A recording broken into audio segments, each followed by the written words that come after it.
La dernière fois, je parlais avec un ami qui me disait qu'il avait une de ses copines qui un soir était à un barbecue et cette copine, en fait, elle était en train de manger avec tout le monde et à un moment donné, elle a mis un genou à terre. Elle s'est relevée, elle était un petit peu dans les vapes, tout le monde lui a demandé si ça allait. Oui, ça va, j'ai trébuché. Elle semblait un petit peu choquée, mais elle a repris la soirée normalement. Dans la nuit, le mari de cette femme l'a emmenée à l'hôpital parce qu'elle a eu un gros problème. Et le lendemain matin, elle était morte.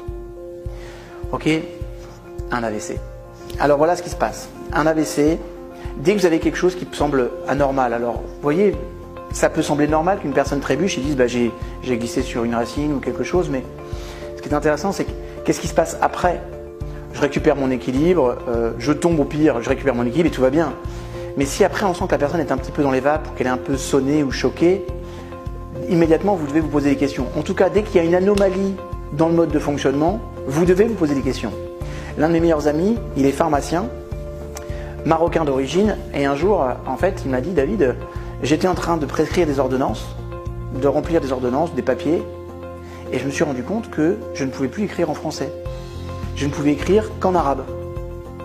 C'est un truc de dingue. Il me dit, j'arrive pas à me concentrer, et je me dis, tiens, il se passe quelque chose, j'ai des fourmillements dans les mains, et il a eu le réflexe immédiatement d'appeler une amie médecin qui dit, oulala, attention, c'est un début d'AVC, il a été pris en charge, grâce à Dieu, il n'a rien eu. D'accord? Donc, dès que vous avez quelque chose chez une personne qui trébuche ou qu'il y a quelque chose d'anormal, vous devez avoir les réflexes que je vais vous donner. Premier réflexe, demandez à la personne de sourire. Si elle est incapable de sourire par elle-même, c'est qu'il y a un problème neurologique. D'accord? Alors, je ne vais pas vous expliquer tous les tenants et aboutissants, mais une personne doit naturellement pouvoir sourire quand on lui demande. Si elle ne le peut pas, c'est qu'il y a une dimension neurologique qui bloque. Donc là, c'est un soupçon d'AVC. Ensuite, vous pouvez lui demander par exemple de vous dire une phrase toute simple, du style « Tiens, il fait beau aujourd'hui » ou « Je suis venu en voiture »,« Demain, j'irai à l'école ». Bref, la phrase la plus simple du monde.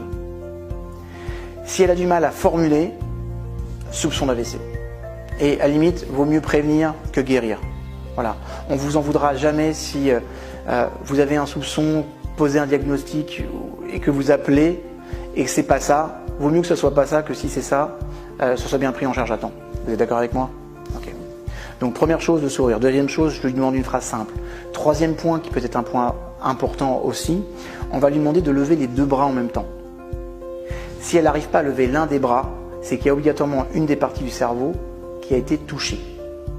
Ok? On appelle ça un symptôme de neurolésion. Donc, 1. Je demande à la personne de sourire. 2. Je lui demande une phrase simple. 3. Je lui demande de lever les bras. 4. Je vais lui demander de tirer la langue. Si elle a ce qu'on appelle la langue qui croche, c'est-à-dire qu'elle part dans un sens ou dans un autre, et qu'elle a du mal à tirer la langue et qu'il y a une partie de la langue qui croche, vous pouvez être sûr d'une chose. Là, c'est vraiment soupçon d'AVC. D'accord?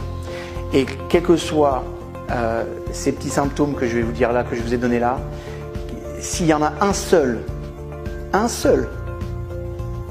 qui n'est pas facile à faire, à produire à la personne, de façon systématique, vous appelez, il y a une prise en charge médicale. C'est obligatoire. Vous savez, je sais une chose, c'est que maintenant que vous êtes au courant de ça, s'il se passe quelque chose autour de vous, vous aurez le réflexe systématique d'être en réflexion et vous aurez le bon réflexe médical. C'est comme le secourisme. On apprend par exemple à mettre la personne en position latérale de sécurité. On va apprendre à faire un Heimlich. Ça, ce sont des choses qui sont basiques. Les AVC sont des choses qui se produisent de plus en plus et vous serez au moins confronté une fois dans votre vie à ce problème. Donc le jour où ça va arriver, cette petite vidéo, elle peut sauver la vie de la personne. Peut-être même la vôtre. Donc voilà ma demande. Une demande qui est simple. Habituellement, je dis likez, partagez cette vidéo. Tout le monde, je dis bien tout le monde, doit voir cette vidéo. Parce que plus il y a des personnes qui vont voir cette vidéo, et plus grand sera le nombre de personnes alertées et averties par rapport à ça. Les statistiques montrent que si vous envoyez cette vidéo à 100 personnes, il y a de grandes chances que vous sauviez une vie ou vous évitiez un handicap à une personne. Donc, si vous n'avez pas 100 personnes dans votre carnet d'adresse, c'est pas grave. Envoyez à 30, 10, 5 personnes, c'est pas grave. Mais faites tourner cette vidéo parce que je pense qu'elle est d'intérêt public, elle est utile et ça peut aider des milliers de personnes.